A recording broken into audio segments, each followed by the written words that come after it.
And students from different parts of the world flocked to that land, seeking admission into a mysteries wisdom systems. These migrations are similar to the current migration of students and job seekers from Africa to Europe.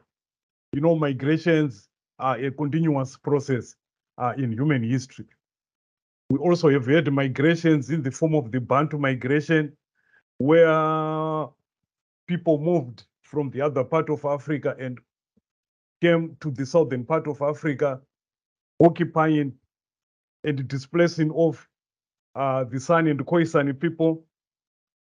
We also had movements during the Mufekane, where people moved from South Africa to go and occupy the other parts within.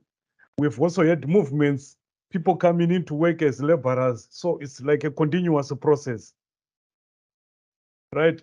My objectives is that we trace the footprints of librarianship from a micro perspective, describe the impact of inventions like printing press, demystify misconceptions of ancient librarianship, highlight the value of ancient librarianship on civilization, explain the correlation between libraries and the infosphere, identify challenges facing the libraries in the 21st century, and suggest recommendations.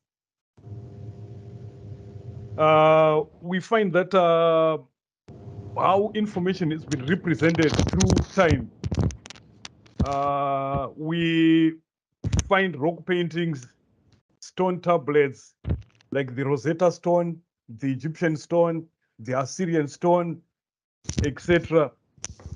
We also find the invention of writing itself, hieroglyphics, heretics, etc., or the symbolic representation of language.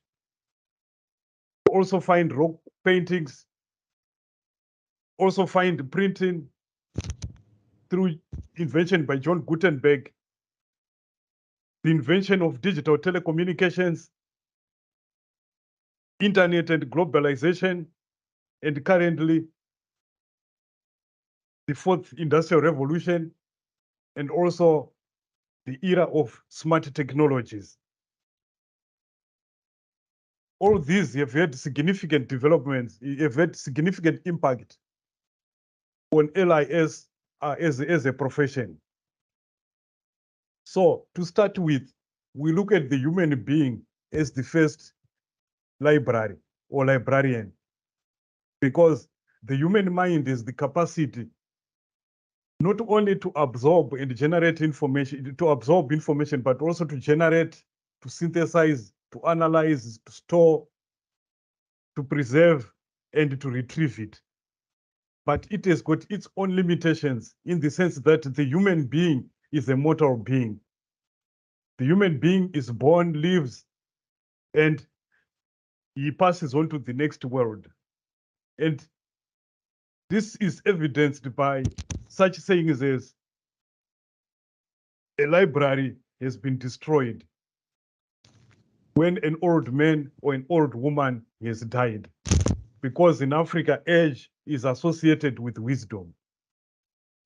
So we start with the human mind, and any engineering looks at how the human body functions. So whatever gadgets that we have, whether it's 4IR gadgets, etc., they are also developed in line with how the human being operates. So the human mind is the first search engine, the original search engine. We also have got rock paintings that are scattered throughout the region, throughout Africa. We also have got clay tablets, as I said, the Egyptian scrolls. We also had the development of what were known as institutional libraries, private libraries for the clergy, for the aristocrats. And now we have moved from automated to digital libraries, and now transitioning to smart libraries. So it's a continuous process